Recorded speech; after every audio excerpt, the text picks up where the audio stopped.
Hello students, welcome back in synergy track. आज मैं आपके लिए लेकर आया हूँ एक न्यू टॉपिक जो आपके लिए काफ़ी इंपॉर्टेंट होगा, दैट इज कंसंट्रेशन टर्म्स। ये टॉपिक आपको एनसीईआरटी में रिएक्शन इन सॉल्यूशन के नाम से गिवन होगा। अब तक अपन पिछले वीडियो में लिमिटिंग रिएजेंट और स्टोइकियोमेट्री के एमसीक्यूज डिस्कस कर चुके हैं और आज अपन इस टॉपिक की थ्योरी डिस्कस करेंगे और आने वाले वीडियो में इसके काफ़ी सारे अच्छे अच्छे क्वेश्चन डिस्कस करेंगे। तो चलिए शुरू करते हैं कंसंट्रेशन टर्म्स। उसमें पहला टर्म है कंसंट्रेशन इन वेट परसेंटेज। अब पहली बात तो आती है बच्चों पर ये टॉपिक पढ़ क्यों रहे, है ना। अब आपको मैं कोई भी बेसिक से एग्जांपल दूं, आप कोई भी मेडिसिन खरीदिए या कोई भी लिक्विड सिरप या कोई भी सॉल्यूशन खरीदिए तो आपको वहाँ हमेशा उसकी कंसंट्रेशन मेंशन होती है। वो बात अलग है कि आप लोग ध्यान नहीं देते हैं। तो मैं आपको इसको एग्जांपल देके समझाता हूँ कि आपको ये कहाँ देखने को मिलता है। ये एक डिओड्रेंट का बोतल है ना। इसमें आप देखिए यहाँ पे आपको दिखेगा alcohol content 36% weight by weight, ठीक है, लिखा हुआ है। आप लोगों ने देखा भी होगा पर कभी ध्यान नहीं दिया होगा कि क्या मेंशन कर रहा है। आगे लिखा हुआ है ethyl alcohol 95% volume by volume, लिखा हुआ है ना। अब बात आती है कि 36% वेट बाय वेट का मीनिंग क्या है, 95% वॉल्यूम बाय वॉल्यूम का मीनिंग क्या है। आगे लिखा है 1% डाइथाइल फेथलेट, है ना। इन सब का मीनिंग क्या होता है ये आपने कहीं ना कहीं अब देखने को काफ़ी सारी जगह मिलेगा। ये तो सिर्फ डीओ का वर्ड है इसलिए यहाँ देखने को मिला है। आप कोई भी मेडिसिन लीजिए, कोई भी सिरप लीजिए, उसमें भी आपको ये सब चीज़ें देखने को मिल जाएगी। तो आज अपन यही समझेंगे कि यहाँ पे डब्ल्यू बाई डब्ल्यू, ये वी बाय वी, परसेंट का सिंबल है, ये सब चीज़ें आपकी क्या शो करती है, ठीक है। एक तो यहाँ चीज़ ये काम आ रही है। और अगर आप लैब में जाते हो, लैब में आप लोग जाओगे थे कभी ना कभी, अब तक गए हो तो आपने नोटिस किया होगा वहाँ पे बीकर रखे होते हैं, ठीक है। उसमें सॉल्यूशन का नाम लिखा होता है और उसके आगे उसकी कंसंट्रेशन लिखी होती है 1 m, 0.5 m। तो वो सब चीज़ें भी क्या होती है, सॉल्यूशन के पैरामीटर को डिनोट करती है कि सॉल्यूशन में कितना सॉल्यूट है, कितना सॉल्वेंट है, उसकी स्ट्रेंथ कितनी है। पर अभी आप उसको समझ नहीं पाते। तो ये टॉपिक अगर आप पढ़ लोगे अच्छे से तो वो सब चीज़ आपकी क्लियर हो जाएगी। तो पहला टर्म है आपका concentration in weight by weight. अब वेट बाय वेट क्या होता है, ये होता है the amount of solute in gram present in 100 gram of the solution. वो डेफिनेशन में नहीं लिख रहा, मैं सीधे इसका फॉर्मूला लिख रहा हूँ कि इसका फॉर्मूला क्या होगा।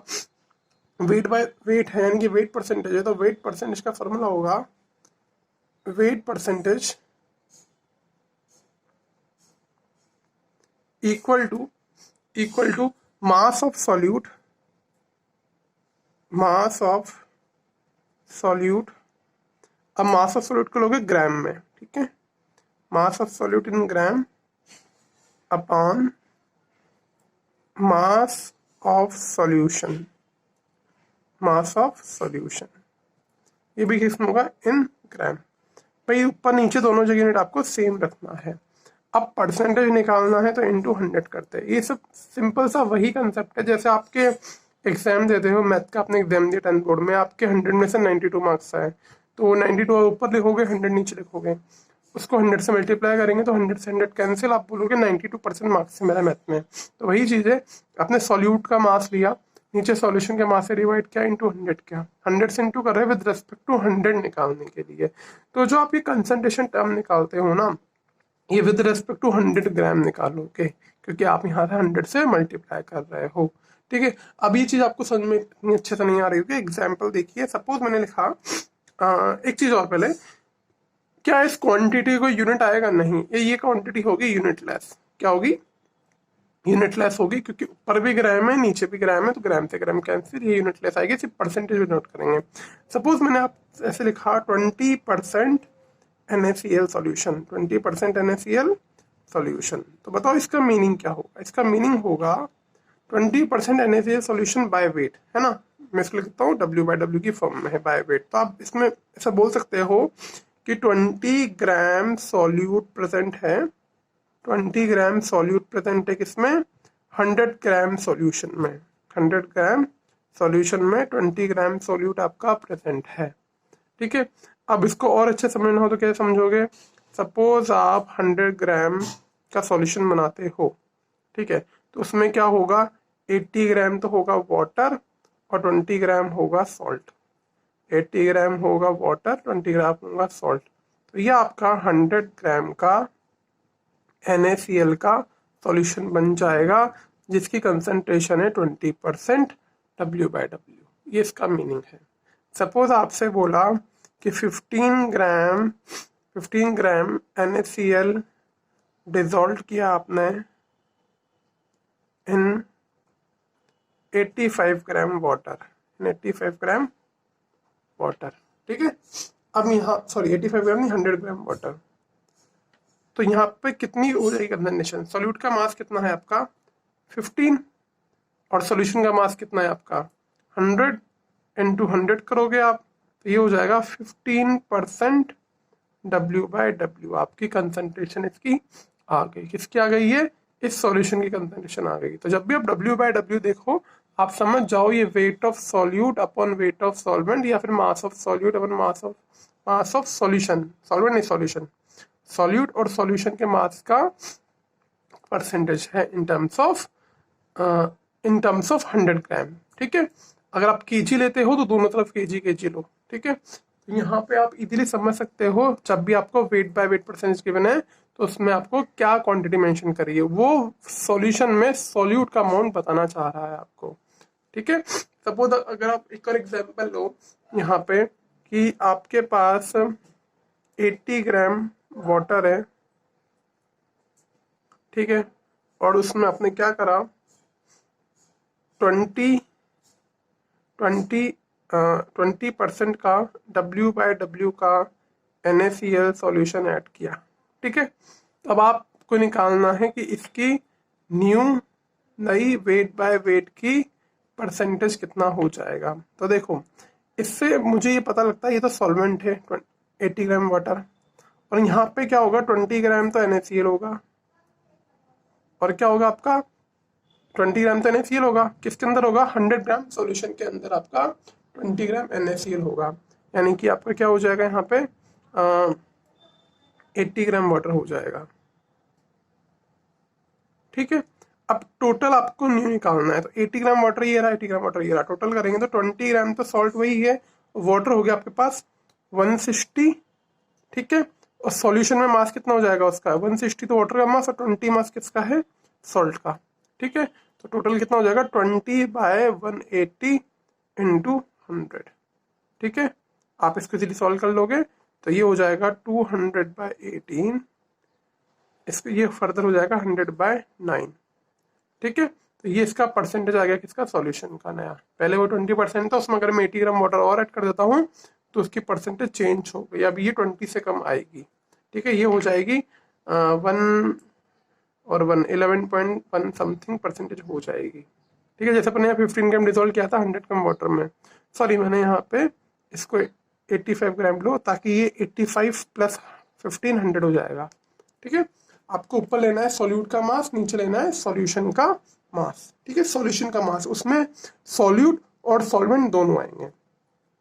देखो सॉल्यूशन में क्या होता है, सॉल्यूशन में तो आता है आपका सॉल्यूट जिसको अपन डिसॉल्व कर रहे हैं, और जिसमें डिसॉल्व कर रहे हैं वो होता है सॉल्वेंट, ठीक है। दोनों को मिला के हो जाएगा सॉल्यूट और सॉल्वेंट हो जाएगा सॉल्यूशन। तो ये था आपका वेट बाय वेट परसेंटेज। काम की चीज बस इतनी सी है, आपको ये फॉर्मूला इसमें याद रखना है, बाकी और कोई दिक्कत वाली बात नहीं है। इसको याद कर लो, आपका काम हो जाएगा। बाकी फिर मैं आपको प्रैक्टिस कराऊंगा काफी सारे क्वेश्चंस की, फिर अपन अच्छे से और समझ लेंगे इसको। सेम इसी तरह से आपका नेक्स्ट टॉपिक है कंसंट्रेशन इन वॉल्यूम परसेंटेज। यहाँ पे देखो पहले आपने लिया था वेट परसेंटेज, वहाँ आपने बात करी थी वेट की, अब बात करेंगे अपन वॉल्यूम की। Volume of solute upon volume of solution in ml, ठीक है।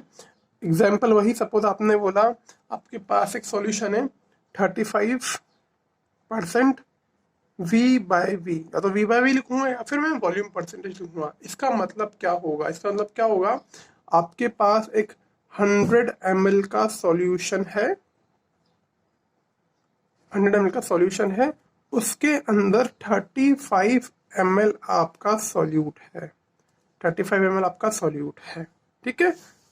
और अब बताओ सॉल्वेंट कितना होगा? 135 ml सॉल्यूट हो गया, तो 100 में से 35 माइनस करूंगा तो ये हो जाएगा आपके पास 65 ml आपका सॉल्वेंट हो जाएगा। तो ये आपका V/V डिनोट करेगा, ठीक है। अब आपको इजीली समझ में आ गया होगा कि अपन वेट और वॉल्यूम में क्या कर रहे हैं। वेट में मास लिया था, वॉल्यूम में अपन ने वॉल्यूम लिया था। ठीक है, अगर सपोज अभी मैंने आपको जो एग्जांपल दिखाया था यहाँ पे, इसको आप समझ लो। मैंने दिखाया था 36% वेट बाय वेट, मतलब मैं इसके सॉल्यूशन का 100 ग्राम लेता हूँ तो मुझे 36% क्या मिलेगा, अल्कोहल मिलेगा। अगर मैं इस सॉल्यूशन का 95% वी बाई वी लेता हूँ, मतलब 100 ml में इसका वॉल्यूम लेता हूँ, तो मुझे 95% इथाइल अल्कोहल मिल जाएगा। ये इसकी डोनेशन का मतलब हो गया। 100 ग्राम लिया तो 36 ग्राम अल्कोहल मिल जाएगा, 100 ml लिया तो 95 ml मुझे इथाइल अल्कोहल मिल जाएगा इस सॉल्यूशन के अंदर। अब देखिए क्वेश्चन है, 20 ml of ethanol is mixed with 180 ml of water, calculate concentration volume percentage. अब आपको देखो यहाँ पे सॉल्यूट दे रखा है 20 ml और सॉल्वेंट दे रखा है 180 ml। अब बात आती है कि यहाँ पे वॉल्यूम ऑफ सॉल्यूट तो 20 ml आ गया, अब सॉल्यूशन का वॉल्यूम कितना आएगा, क्योंकि सॉल्यूशन होता है आपका, सॉल्यूशन में होता है सॉल्यूट प्लस सॉल्वेंट। अब सॉल्यूट है 20 और ये है 180, टोटल हो जाएगा 200 ml। अब आपको V बाय वी परसेंटेज निकालना है, तो आप लेते हो volume of solute upon volume of solution. तो वॉल्यूम ऑफ सॉल्यूट है 20, वॉल्यूम ऑफ सॉल्यूशन है 200 डिवाइड बाय 100। ठीक है, सॉल्व करोगे तो आएगा 10%, मतलब इसका V बाय वी परसेंटेज है 10%, क्योंकि यहाँ पे 20 ml dissolve ethanol, 20 ml ethanol dissolve है 180 ml वाटर में, जो सॉल्यूशन का एमएल हो गया 200। तो इस तरह से आप काफी सारे क्वेश्चन कर सकते हो। बस आपको यहाँ पे ऊपर लेना है सॉल्यूट का वॉल्यूम, नीचे लेना है सॉल्यूशन का वॉल्यूम। अब हो सकता है यहाँ पे एक से ज्यादा सॉल्यूट भी प्रेजेंट हो, तो आपका रेस्पेक्टिवली और सबका एक एक करके अपन निकाल सकते हैं। ठीक है, अब नेक्स्ट आपका टॉपिक इसमें आता है concentration in mass by volume. ठीक है, अब तक अपन ने पढ़ा था मास बाय मास, फिर अपन ने पढ़ा वॉल्यूम बाय वॉल्यूम, अब है मास बाय वॉल्यूम। तो इसका फॉर्मूला बन जाएगा m by V, mass of solute volume of solution. तो m बाय वी को कैसे निकालेंगे, ऊपर लेंगे मास ऑफ सॉल्यूट इन ग्राम, नीचे लेंगे volume of solution in ml into 100% के लिए। ठीक है, अगर सपोज आपको इसने बोला कोई डेटा गिवन है 10% m by V, 10% m by V, तो इससे आप क्या आपको पता चलेगा, इसको आपको पता चलेगा कि 10 ग्राम सॉल्यूट प्रेजेंट है, 10 ग्राम सॉल्यूट आपका प्रेजेंट है किसमें, 100 ml सॉल्यूशन में। ये प्रेजेंट है आपका 100 ml सॉल्यूशन में। इससे पहले अपन मास वॉल्यूम का कंपेयर कर लेते हैं। अपन कर रहे हैं मास और वॉल्यूम का। 10 ग्राम सॉल्यूट प्रेजेंट है 100 ml सॉल्यूशन में। अब इसके ऊपर भी आपके क्वेश्चन बन सकते हैं काफी सारे। सपोज मैंने आपसे बोला 20 gram of solute, 20 gram of salt dissolved in 80 ml of water या 100 ml ऑफ वाटर, तो आप क्या लोगे, 20 ग्राम लोगे, नीचे क्या लोगे, वॉल्यूम ऑफ सॉल्यूशन लोगे। अब बात ये आती है कि सॉल्यूशन का वॉल्यूम कैसे निकालेंगे। आपको सिर्फ सॉल्वेंट का वॉल्यूम गिवन होता है, वही वॉल्यूम आपको लेना पड़ता है। ऐसा नहीं कि आप 20 ग्राम को उस 100 ग्राम में ऐड कर दो। मैं आपको एक क्वेश्चन करके बताता हूँ तो आपको अच्छे समझ में आ जाएगा। आपसे बोला है 5 ग्राम NaCl dissolved in 100 ml of water, तो आप क्या लोगे, देखो 5 ग्राम तो आपका सॉल्यूट का मास हो गया और ये सॉल्वेंट दे रखा है 100 ml। अब आप सोचोगे कि जब मैं सॉल्यूशन का वॉल्यूम निकालूंगा तो 5 ग्राम और 100 को ऐड कर दूंगा, नहीं, ये मास है, ये वॉल्यूम है, ये सीधा ऐड नहीं होगा। और एक चीज नोट करने की बात और है, अगर आप 100 ml वाटर लेते हो ना और इसमें 5 ग्राम सॉल्ट ऐड करते हो तो इसका वॉल्यूम में इतना ज़्यादा चेंजेस नहीं आएगा। वॉल्यूम इसका अप्रोक्सीमेट अभी भी 100 ml ही रहेगा। तो अगर आपको m बाय वी निकालना है तो 5/100 कर दो। ठीक है, तो ये हो जाएगा 5%। ठीक है, अब इसका यूनिट लेस नहीं होगा, इसमें यूनिट आएगा, ऊपर आएगा ग्राम, नीचे आएगा ml, तो ये हो जाएगा 5 ग्राम पर ml।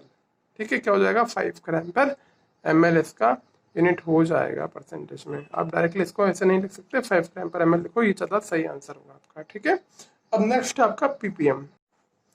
अब बच्चों देखो ppm में क्या होगा, ppm मतलब पार्ट पर मिलियन। मिलियन मतलब को पता होना चाहिए 10 लाख होता है, 1 मिलियन इक्वल टू 10 लाख, और ऐसे 1 बिलियन होता है 1 करोड़। ठीक है, 1 मिलियन मीन्स 10 लाख। अब डेफिनेशन बताओ समझाऊंगा, पर आपको एक बिल्कुल प्रैक्टिकल चीज बताता हूँ। आपने देखो पॉल्यूशन मेजर करते हैं, वो मेजर करते हैं ppm में। आपने कभी न्यूज़ में देखा हो, पेपर में पढ़ा हो कि दिल्ली का पॉल्यूशन 400 ppm हो गया या 350 ppm हो गया, तो वो चीज़ क्या होती है? देखो, पॉल्यूशन मेजर होता है with respect to volume. Air का वॉल्यूम लेते हैं, सपोज एक एयर का वॉल्यूम लिया, उसमें 1 लाख पार्टिकल है। अब 1 लाख पार्टिकल में से 1 लाख तो काफ़ी कम हो जाएगा, अपन 1 मिलियन लेते हैं, मतलब 10 लाख पार्टिकल लेते हैं ना। 10 लाख पार्टिकल में से पॉल्यूशन के कितने पार्टिकल्स प्रेजेंट हैं?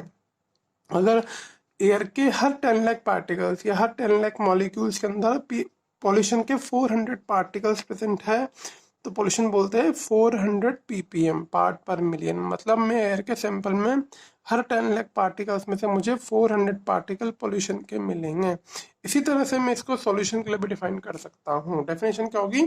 It is defined as number of parts of the solute in 10⁻⁶ parts of solution. मतलब सॉल्यूशन के में 1 मिलियन पार्ट लूंगा, उसमें से सॉल्यूट का कितना पार्ट होगा, वो हो जाएगा पीपीएम के अंदर। तो फॉर्मूला हो जाएगा mass of solute in gram अपन volume of solution in ml with respect to 10⁻⁶। वहां पे आप फिगर लेते हो। आप अब तक जितना भी पढ़ा था परसेंटेज में पढ़ा था, मतलब विद रेस्पेक्ट टू 100 में लेते थे। अब अपन पढ़ेंगे with respect to 1 million. Suppose example समझो आप, मैंने बोला आपके पास है 10 ppm का NaCl सॉल्यूशन। 10 ppm का आपके पास क्या है? NaCl solution. तो इसका मतलब क्या होगा कि आपके पास 10⁻⁶ ml सॉल्यूशन है। कितना सॉल्यूशन है? 10⁻⁶ ml सॉल्यूशन है। उसके अंदर 10 पार्टिकल्स आपके हैं।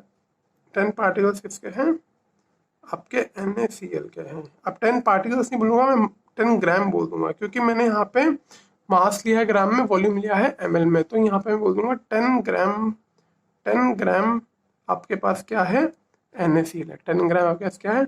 NaCl है। तो यहाँ से आप इजीली निकाल सकते हो कि 1 मिलियन के अंदर 10 ग्राम होगा, तो 2 मिलियन के अंदर कितना होगा? 20 ग्राम। 3 मिलियन के अंदर 30 ग्राम। ऐसे आप किसी भी फिगर के लिए कैलकुलेट कर सकते हो। वैसे एनसीईआरटी में मेंशन नहीं है पीपीएम वाला, फिर भी मैंने आपको समझा दिया, कहीं ना कहीं एग्जाम्स में पूछ लिया जाता है, काफी काम आता है। अब एक बार एक चीज रिवाइज करते हैं अपन।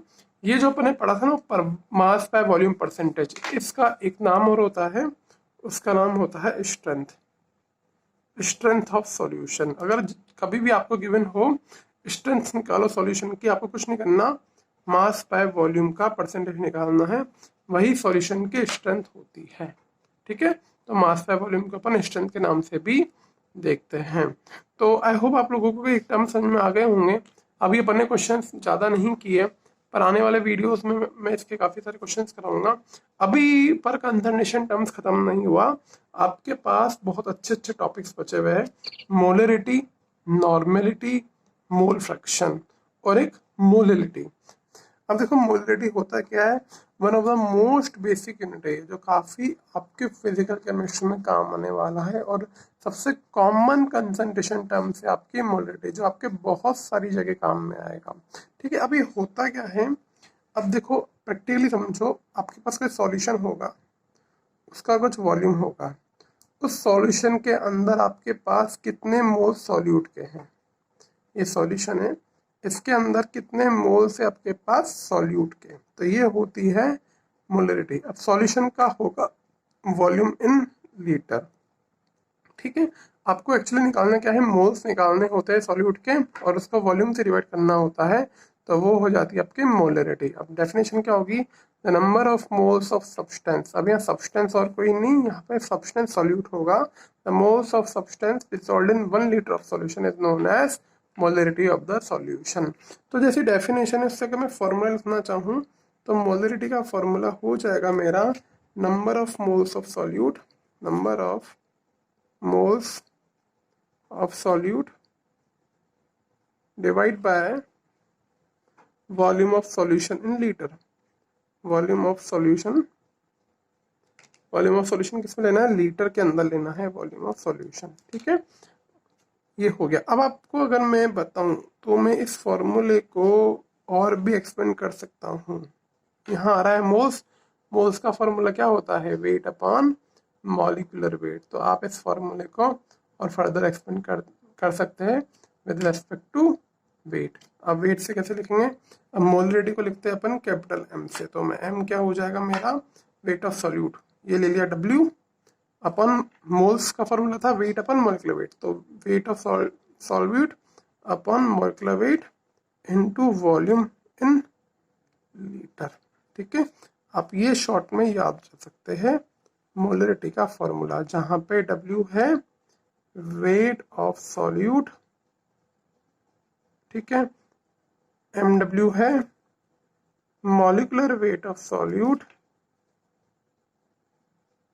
और V है आपका वॉल्यूम ऑफ सॉल्यूशन। क्लियर, समझ में आ गया? काफी सिंपल सा पार्ट है। अब इसको एक एग्जाम्पल से समझिए, है ना। मैं एग्जाम्पल लेता हूँ 4 ग्राम NaOH dissolved in 1 litre water. ठीक है, 4 ग्राम NaOH डिसॉल्व किया 1 लीटर वाटर में, तो इसकी मोलरिटी फाइंड करनी है, मतलब इसकी कंसंट्रेशन फाइंड करनी है इन टर्म्स ऑफ मोलरिटी। तो सिंपल सा formula, weight upon molecular weight divide by volume of solution litre. तो वेट अपॉन मोलिकुलर वेट आपके क्या है यहाँ पे, मोल्स है। तो वेट है 40, सॉरी वेट है 4, और इसका मोलिकुलर वेट कितना होगा, सॉल्यूट क्या है NaOH, तो वेट होगा 23 प्लस 16 प्लस 1, ये आएगा 40, इनटू वॉल्यूम क्या है 1 लीटर, तो इसकी मोलरिटी हो जाएगी 4/40, दैट इज 0.1 m। अब समझो इसका मीनिंग क्या होगा। अगर मैं 1 लीटर सॉल्यूशन लेता हूँ अकॉर्डिंग टू गिवन कंडीशन, तो उसके अंदर मेरा 0.1 मोल किसका है, सॉल्यूट का है, दैट इज NaOH का मोल है। 0.1 मोल मतलब इसका 4 ग्राम मेरे पास है। ठीक है, अगर मैं क्या करता हूँ, इस सॉल्यूशन में से 500 ml सॉल्यूशन काम में लेता हूँ किसी रिएक्शन में, तो आपको क्या मिलेगा उसमें, 2 ग्राम NaOH मिल जाएगा, क्योंकि 1 लीटर के अंदर कितना NaOH है, 4 ग्राम है, तो 500 ml के अंदर होगा 2 ग्राम, और मोल्स कितना हो जाएगा 2 ग्राम का, 2/40। ठीक है, मतलब कितना मोल्स हो गया, 0.05 मोल्स हो गया। तो आप इस तरह से मोलरिटी यूज कर सकते हैं। या फिर आपसे बोला कि ये सॉल्यूशन है, इसको मैंने 1 लीटर वाटर ऐड कर दिया, तो मोलरिटी कितनी हो जाएगी, तो देखो मोल्स तो वही रहेंगे 4/40, यानी कि 0.1, वॉल्यूम के नीचे क्या आ जाएगा, 2 आ जाएगा, वॉल्यूम में आ जाएगा 2, तो मोल्स कितना हो जाएगा आपके पास 1/20, 0.05 आपका आंसर हो जाएगा। ये मोलरिटी डिक्रीज हो गई, मतलब डाइल्यूशन करने पे, पानी डालने पे मोलरिटी कम हो जाती है, और सॉल्यूट ऐड करने पे मोलरिटी बढ़ जाती है। अगर 4 ग्राम की जगह 8 ग्राम होता तो मोल्स बढ़ जाता, 8/40 आता, तो मोलरिटी आपकी चेंज हो जाती। तो सिंपल सा कंसेप्ट है, मोलरिटी कुछ नहीं होती, सॉल्यूट का मोल्स डिवाइड बाय वॉल्यूम।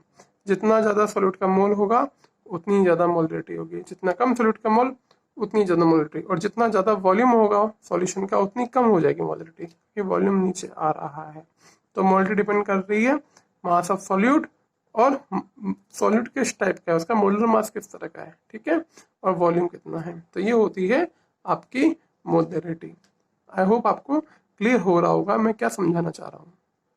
अब देखो फॉर्मूला मोलरिटी का है m, नंबर ऑफ मोल्स मतलब small n divide by volume. ठीक है, वॉल्यूम अगर आपके पास ml में होगा तो क्या करेंगे, उसको 1000 से डिवाइड कर देंगे, अदरवाइज उसको लीटर में अपन लेंगे। ठीक है, अब सपोज आपको यहाँ पे वॉल्यूम ml में गिवन है, तो आप इसको कैसे लिखोगे, मोलरिटी निकालने के लिए n फॉर मोल्स, आपके पास वॉल्यूम है ml में, तो 1000 से डिवाइड करोगे, तो मैं ऊपर लिख दूँ 1000। अगर आपने वॉल्यूम किस में लिया, ml में लिया है, वॉल्यूम किस में आपके पास मिलीलीटर में वॉल्यूम है, तो 1000 से उसको डिवाइड कर देंगे लीटर में कन्वर्ट करने के लिए। तो यहाँ से बताओ मोल की वैल्यू कितनी आ गई, मोल की वैल्यू आ गई m into V into m into V, sorry moles की वैल्यू आ गई यहाँ पे m इंटू वी, जब यहाँ पे मेरा क्या है वॉल्यूम लीटर में है। अगर मेरा वॉल्यूम ml में है तो उसकी वैल्यू आ जाएगी m इंटू वी, और वॉल्यूम हो जाएगा मेरा ml में। क्लियर समझ में आ रहा है, ये मेरा हो जाएगा लीटर में, और तो ये हो जाएगा मेरा ml में। जब मेरा वॉल्यूम ml में लूंगा तो इस मोल्स को मैं बोलूंगा मिली मोल, क्या बोलूंगा, मोल को बोलूंगा मिली मोल। मतलब यहाँ पे वॉल्यूम मेरा ml में है तो इसको मैं मिली मोल बोलूंगा, जैसे मिलीलीटर बोलता हूँ मैं, सेंटीमीटर बोलता हूँ, इसे यहाँ पे मोल हो जाएगा मिली मोल के बराबर, m इंटू वी। एक सिंपल सा कंसेप्ट है, ज़्यादा इसमें डीप में नहीं जाना, आपको जब क्वेश्चन करोगे तो ये अच्छे समझ में आ जाएगा। इतना कोई हार्ड एंड फास्ट रूल नहीं है कि आप मिली मोल वगैरह अच्छे से समझो, बस कंसेप्ट बताया कैसे यूज कर सकते हैं। पर आपको मेन फॉर्मूला जो है मोल का वो याद होना चाहिए। एन है यहाँ पे मोल, वी है यहाँ पे वॉल्यूम। ठीक है, इसी तरह से आपकी नेक्स्ट कंसंट्रेशन टर्म्स आती है, उसका नाम है मोलिलिटी। क्या है? मोलेलिटी। अब मोलेलिटी वो था मोलेरिटी। मोलेरिटी में सिर्फ थोड़ा सा डिफरेंस है। मोलेरिटी में आपने लिया था वॉल्यूम, मोलेलिटी में आप लोगे वेट। ठीक है, इसकी डेफिनेशन क्या होगी देखो। इसकी डेफिनेशन होगी number of moles of substance dissolved in 1000 gram of solvent. 1000 ग्राम बोलूँ या 1 kg बोलूँ एक ही बात है, यानी कि आपको मोल डिसॉल्व करोगे 1000 ग्राम ऑफ सॉल्वेंट में तो वो बताइए मोलिलिटी। वहाँ पे आपने वॉल्यूम लिया था सॉल्यूशन का, यहाँ पे आप क्या लोगे? मास लोगे सॉल्वेंट का। तो फॉर्मूला हो जाएगा मोलिलिटी का, molality equal to number of moles of solute divide by weight of solvent in KG में ले लो, ज़्यादा अच्छा रहेगा।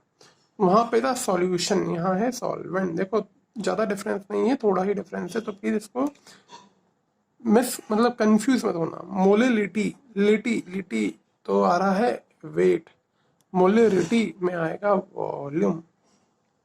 ठीक है, सपोज आपको क्वेश्चन दिया है यहाँ पे 1000 ग्राम आपके पास क्या है, कोई सॉल्वेंट है, उसमें आपने 10 मोल डिजोल्व किया सॉल्यूट, तो मोलिटी कितनी जाएगी? 10/1000 ग्राम मतलब 1 kg, तो 10 मोलल बोलेंगे इसको। ठीक है, बिल्कुल बेसिक सी चीज़ें हैं, सिर्फ फार्मूला आपको याद रखना है और बाकी आपका काम हो जाएगा। ठीक है, क्वेश्चन करेक्ट। क्वेश्चन वही NaOH ले रहा हूँ मैं। 4 ग्राम NaOH dissolved in 1000 gram water. ठीक है, कैलकुलेट मोलिलिटी। आपको मोलिलिटी निकालनी है। अब मोलिलिटी को हम लिखते हैं स्मॉल m से। किससे शो करेंगे इसको? स्मॉल m से शो करेंगे, तो ये हो जाएगा मोल्स ऑफ सॉल्यूट, यानी कि wait of solvent upon molecular weight, ये 40 हो गया। 1000 ग्राम मतलब 1 kg, तो मोलिलिटी होगी आपकी 0.1 m मोलल। इसको बोलते हैं मोलल, उसको बोलते हैं मोलर। ठीक है, सिंपल सी चीज़ है, फॉर्मूला बेस है। अब जो अगला वाला टर्म है आपका वो है मोल फ्रैक्शन। तो आइए पढ़ते हैं मोल फ्रैक्शन। मोल फ्रैक्शन एक बहुत सिंपल सा टॉपिक है। आपने को वर्ड दिख रहा है पे मोल और फ्रैक्शन। फ्रैक्शन मतलब रेशियो, तो आपको यहाँ पे रेशियो लेना है मोल्स का। अब रेशियो आप किस चीज़ का लोगे? सॉल्यूशन में आपके दो टाइप के कंपोनेंट होते हैं, एक होता है सॉल्यूट और एक होता है सॉल्वेंट। तो मोल फ्रैक्शन दो तरीके से निकालेंगे, एक निकालेंगे मोल फ्रैक्शन ऑफ सॉल्यूट और एक निकालेंगे मोल फ्रैक्शन ऑफ सॉल्वेंट। तो सॉल्यूट का मोल फ्रैक्शन क्या होगा? Ratio of number of moles of solute and the total number of moles in the solution. Let आपके पास सॉल्यूट के मोल से Na और सॉल्वेंट के मोल से Nb। ठीक है, Na आपके सॉल्यूट के मोल है और Nb आपके सॉल्वेंट के मोल है। तो मोल फ्रैक्शन निकालना है सॉल्यूट का, तो उसको मैं लिख रहा हूँ XA, तो वो होगा moles of solute upon total moles in solution, यानी कि Na प्लस Nb। ये हो गया आपका मोल फ्रैक्शन ऑफ सॉल्यूट। ठीक है, ऊपर लिखोगे मोल्स ऑफ सॉल्यूट, नीचे लिखोगे total number of moles in solution, that is mole of solute plus moles of solvent. इसी तरह से आप अगर मोल फ्रैक्शन निकालना है सॉल्वेंट का, दैट इज XB, तो आप क्या निकालोगे उसमें? ऊपर आप लिखोगे moles of solvent upon moles of solute plus moles of solvent, ये हो जाएगा आपका XB। ठीक है, अब एक आपकी बहुत मजेदार बात क्या होगी, जब भी आप कोई सॉल्यूशन लोगे तो उसमें सॉल्यूट और सॉल्वेंट का मोल फ्रैक्शन जो भी आपका आंसर आएगा उन दोनों का समेशन हमेशा होगा 1। ठीक है, तो ये चीज याद रखना आप, XA प्लस XB की वैल्यू हमेशा आएगी 1। ठीक है, अगर आप X से निकालते हो और XP निकालना है तो उसको 1 में से माइनस कर दीजिए, आपका XP आ जाएगा। ठीक है, अब मोल फ्रैक्शन को समझते हैं एग्जाम्पल से। ठीक है, एग्जाम्पल आप कैसे लोगे? आप सपोज एग्जाम्पल के लिए लो 20 ग्राम NaOH आपने लिया, उसको डिसॉल्व किया आपने dissolved in 180 gram of water to make basic solution. ठीक है, बी इसलिए आपने 20 ग्राम, उसको डिसॉल्व किया 180 ग्राम वाटर में टू मेक बेसिक सॉल्यूशन। तो उसका आपको मोल फ्रैक्शन निकालना है सॉल्यूट का और मोल फ्रैक्शन निकालना है सॉल्वेंट का। तो सिंपल सी बात, पहले आपको मोल ऑफ सॉल्यूट निकालना पड़ेगा और मोल ऑफ सॉल्वेंट निकालना पड़ेगा। मोल ऑफ सॉल्यूट क्या होगा, गिवन वेट अपन मॉलिक्यूलर वेट। गिवन वेट कितना है 20, NaOH का मॉलिक्यूलर वेट होता है 40, तो इसका मोल आ जाएगा 0.5। ठीक है, मोल ऑफ सॉल्वेंट कैसे निकलेगा, गिवन वेट है 180, वाटर होता है आपका H2O, उसका मॉलिक्यूलर वेट होता है 18, तो इसका मोल आ जाएगा आपके पास कितना 10। ठीक है, तो आपको निकालना है एक्स से, तो एक्स से क्या होगा Na divide by Na plus NB, ये वाला फॉर्मूला यूज कर रहा हूँ ऊपर वाला। ठीक है, तो 0.5 डिवाइड बाय 0.5 प्लस 10, और XB कैसे निकलेगा NB upon Na plus NB, तो 10 डिवाइड बाय 10 प्लस 0.5, दोनों का आपको सिंपली ऐड करना है डिनोमिनेटर पार्ट में और कैलकुलेशन करनी है। अब बताइए कितना आएगा इसका आंसर, तो ये आपको मिलेगा 0.047। इसी तरह से जो आप XB, सॉरी ये आएगा XB, ठीक है, मोल फ्रैक्शन ऑफ सॉल्वेंट। XB की वैल्यू कितनी मिलेगी 10 डिवाइड 10.5, ये 10.5 आ रहा है, तो इसका आंसर आपको मिलेगा 0.95 के अराउंड। ठीक है, ये 0.05 हो जाएगा अप्रोक्सीमेटली, तो आपको एक्स से प्लस XB देखो कितना आएगा, अप्रोक्सीमेटली 1 आएगा। मैं एग्जैक्ट कैलकुलेशन करूंगा तो ये दोनों इनका सम 1 ही आएगा। तो ये आपका सिंपल सा टॉपिक था मोल फ्रैक्शन का, और इसी के साथ आपकी कंसंट्रेशन टर्म्स हो जाती है कंप्लीट। प्लीज इसको रिवाइज करिए, मैं आने वाले वीडियो में इसके काफी सारे अच्छे क्वेश्चंस लूंगा, और अपनी चैप्टर की लगभग एंडिंग में ही चल रहा है, फिर एक अपन इसका क्विक रिविजन करेंगे काफी सारे अच्छे क्वेश्चंस के साथ। तो एंजॉय करिए वीडियो, और अपने जो भी फ्रेंड्स से रिलेवेंट टॉपिक आपको जो भी लगता है, जिनमें आपके फ्रेंड्स का डाउट आता है, तो आप प्लीज वीडियो को शेयर भी कर सकते हैं। Thank you.